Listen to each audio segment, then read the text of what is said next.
Depuis 1979 et la révolution islamique, les protestations sont de plus en plus courantes en Iran.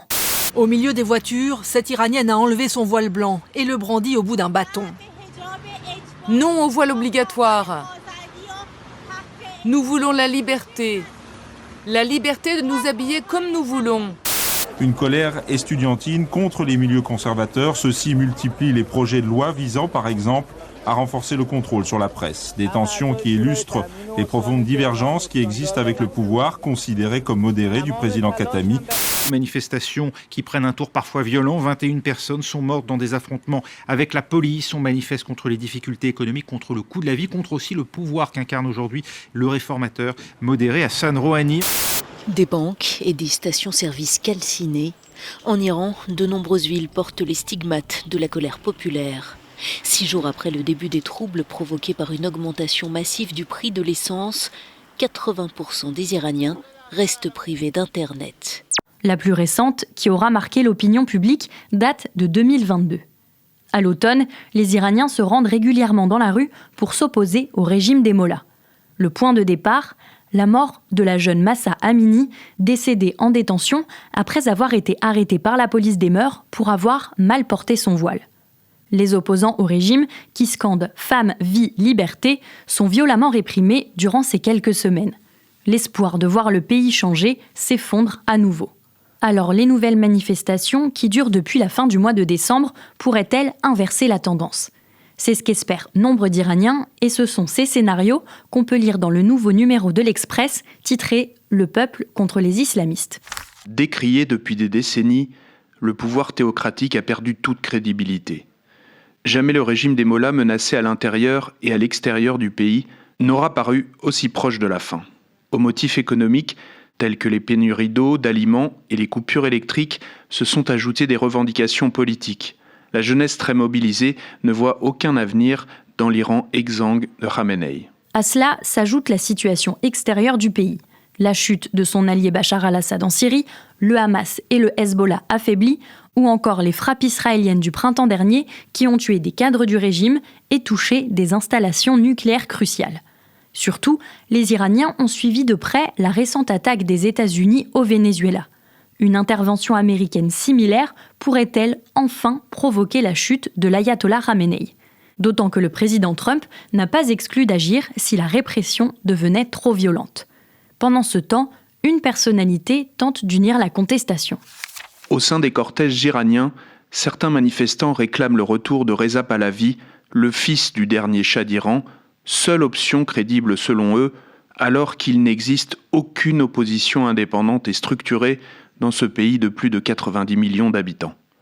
Benyamin Netanyahou rêve de le voir conduire la transition démocratique en Iran, mais sa légitimité très relative reste encore à prouver. Alors cette semaine, l'Express se demande si la brutale répression a réduit les chances d'une chute à court terme du pouvoir, l'hypothèse d'un basculement du régime demeure entière dans les semaines ou les mois qui viennent. Un changement de régime, c'est l'espoir qui parcourt l'Iran depuis des décennies. Un espoir qui est souvent passé par les urnes et qui semble aujourd'hui révolu. Je suis Charlotte Baris et je vous propose de revenir sur ce qu'en disait l'Express il y a quelques années. Après la révolution de 1979, les premières élections présidentielles d'Iran ont lieu. En janvier 1980, c'est un véritable espoir pour toute la population qui échappe enfin à la dictature du Shah Pahlavi. Mais elle laisse place à une nouvelle autorité, celle des mollahs, sous la houlette du guide suprême qui soumettent les lois à la religion. Dans les premières années, c'est l'instabilité. Les 2 premiers présidents ne vont pas au bout de leur mandat de 4 ans. C'est ensuite Ali Khamenei qui est élu en 1981, puis à nouveau en 1985, avant d'être nommé ayatollah. En 1997, les jeunes nés avec la Révolution, 18 ans plus tôt, se rendent aux urnes pour la première fois. Ils représentent alors près de la moitié de la population. Parmi les candidats, il y a un certain Mohammad Khatami. Je vote pour la première fois et sans illusion. Mais si ce Khatami peut nous donner un peu plus de liberté, moi, je veux pouvoir me balader en voiture ou boire un coca avec une copine sans risquer le fouet ou l'exclusion de l'université. Le bulletin de Nader rejoindra celui de la frêle étudiante voilée de noir de pied en cap qui, à la sortie de la prière du vendredi, avoue avoir jeté son dévolu sur le plus apte à œuvrer pour l'université. À la surprise générale, les Iraniens élisent donc Khatami en juin 1997. Face à lui, au second tour, le président du Majlis, le Parlement, considéré comme le candidat des mollahs et de l'ayatollah Khamenei. Les bulletins portant le nom de Khatami sont donc glissés pour voter contre. Vincent Hugueux, alors grand reporter pour l'Express, raconte. Le jour du vote, une foule ardente escortera le Seyed jusqu'à l'urne, au cri de « Khatami, tu es notre seul espoir ». Fidèle à sa ligne de tolérance et d'ouverture, Khatami a su séduire l'électorat féminin, notamment grâce au long entretien accordé à la revue Zanan. Son adversaire, lui, n'a pas daigné répondre au questionnaire du mensuel. C'est en vain qu'il a démenti l'intention, que la rumeur lui prêtait, de bannir le hijab, simple foulard, au profit de l'ample tchador. Khatami doit en partie ses lauriers à une alliance contre nature, celle qui unit la gauche islamique radicale, populiste, dirigiste, hostile à l'Occident, et les serviteurs de la reconstruction, un groupe de technocrates libéraux. Mais dans les colonnes de l'Express, on s'interroge. Et si le vote pour Mohammad Khatami n'était en réalité pas vraiment réformiste ? Le pouvoir s'évertue à récupérer la victoire de son rival. D'abord en saluant, à juste titre, l'engouement suscité par un scrutin auquel ont pris part les 9/10 de l'électorat. Ensuite en faisant de ce surprenant élan khatamiste le parangon de l'alternance démocratique au sein du modèle islamique. Khatami lui-même n'a pas une vocation d'insoumis. Coiffé du turban noir réservé aux Seyed, descendant du prophète, ce quinquagénaire affable et lettré fut ministre de la Culture et de l'Orientation islamique de 1982 à 1992. Comme embarrassé par l'ampleur de son succès, il multiplie pourtant les gages de loyauté, louant à l'envi les sages directives et la vision du guide Ali Khamenei. Sa quête de légitimité révolutionnaire le mènera, tout juste élu, au mausolée où repose l'imam Khomeini. Accueilli par le petit-fils du défunt, il y déposera une gerbe de glaïeul et d'œillets avant d'embrasser, les yeux embués de larmes, la pierre tombale.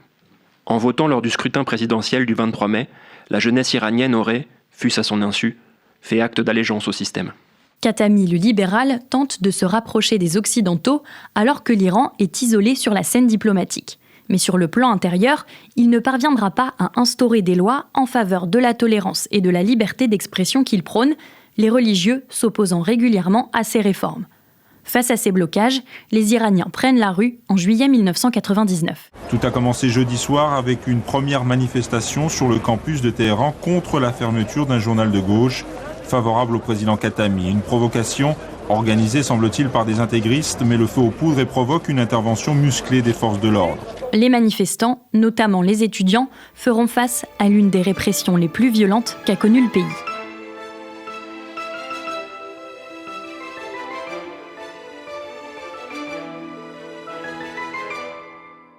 Les élections se succèdent et avec elles, les manifestations du mécontentement de la population iranienne. En 2009, 30 ans après la révolution islamique, l'espoir d'un changement venu par les urnes va vite s'écrouler. Khatami, le réformateur, soutient alors Mir Hossein Mousavi. Le candidat est plébiscité par les jeunes pour faire face au président sortant, Mahmoud Ahmadinejad, soutenu, lui, par l'ayatollah Khamenei. Les jeunes ne perçoivent pas plus de perspectives individuelles que collectives dans ce cadre paranoïaque, alors même que plus de la moitié de la population est née après la révolution islamique de 1979. En votant Mir Hossein Mousavi, ils ont moins voulu plébisciter ce dernier que franchement sanctionner Ahmadinejad au nom de la morale et des principes islamiques. Révolution culturelle à la persane. Voir leur voix confisquée et voir leur pays, qui passait au moins pour une démocratie relative au regard des standards orientaux, se transformer en dictature déclarée, leur a été insupportable. Quelle que soit l'issue de ce soulèvement, il apparaît que l'Iran, pour la première fois depuis 1979, s'est doté d'une opinion publique.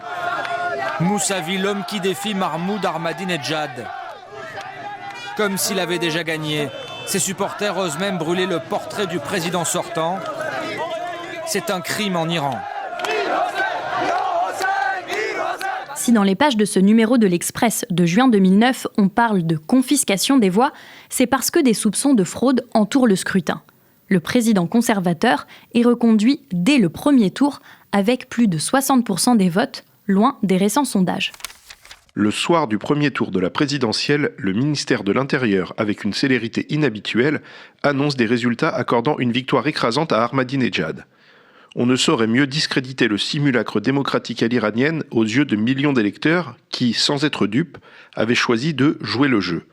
Et brouiller un peu plus l'image du vainqueur, honnête serviteur du peuple, prompt à stigmatiser au fil d'une campagne acerbe l'entourage de ses rivaux, peuplé à l'en croire de voleurs et de corrompus. Mahmoud Ahmadinejad rêvait d'un triomphe digne de Cyrus, fondateur de l'Empire perse. Le voilà aux prises avec le cauchemar d'une victoire à la Pyrrhus. Car la victoire du président sortant a un coût. Dans les jours qui suivent, les partisans de son rival s'opposent au résultat. Encore une fois, les Iraniens descendent dans la rue malgré les risques et, encore une fois, ils font face à la violence de la police de l'État. Malgré l'interdiction des autorités, les manifestations se poursuivent dans la capitale iranienne. Le premier réseau de téléphones portables contrôlé par l'État a été coupé et les voltigeurs de la police équipés de matraques sillonnent la ville à moto, épaulés par la milice islamique. L'appareil répressif du régime, que l'on n'avait pas vu si implacable depuis les émeutes estudiantines de l'été 1999, s'efforce d'étouffer la révolte des jeunes partisans de Mir Hossein Mousavi. Le 15 juin, le défilé monstre des partisans du Challenger floué vire au carnage. Assiégés, des Basiji, militants islamistes dévoués corps et âme au pouvoir, ripostent à l'arme automatique, laissant sur le pavé 7 morts et des dizaines de blessés. Ce goût du défi a d'ailleurs gagné les villes de Meshed, d'Ispahan ou de Shiraz. La contagion provinciale, autre hantise du clan Khamenei. Même s'il n'a trouvé pour l'heure d'autre parade que la violence et la démonstration de force, telle la contre-manifestation provoquée le 16 juin, place Vali Asser, là où les moussavistes s'étaient donné rendez-vous. Reste que les raids sauvages de ces nervis à moto, armés de gourdins et de barres de fer, échouent à museler une rancœur qui se propage bien au-delà des cercles estudiantins et de la jeunesse libérale. Dans les pages de l'Express de 2009, durant ce qu'on appellera le mouvement vert, on trouve une phrase. Ce qui est en jeu, après 30 années de République islamique, n'est ni plus ni moins que l'avenir du régime et le destin d'un peuple auquel on a fait croire qu'il pouvait exister un modèle de développement national spécifiquement fondé sur l'islam. Une conclusion que l'on pourrait encore lire aujourd'hui, alors que le pays est à nouveau secoué par la mobilisation massive des Iraniens en colère. Tous les derniers articles de l'Express sur l'Iran sont donc à lire dans notre grand dossier, disponible en kiosque et sur le site l'express.fr. Vous pourrez aussi, chers auditeurs, retrouver dans ce numéro une analyse de la pensée économique de Donald Trump, ainsi que les extraits d'un livre enquête sur Mohamed VI, le roi du Maroc. Merci à Anne Marion, notre documentaliste, pour ses recherches. Cet épisode a été réalisé par Jules Cros et je vous retrouve la semaine prochaine pour plonger à nouveau dans les archives de l'Express.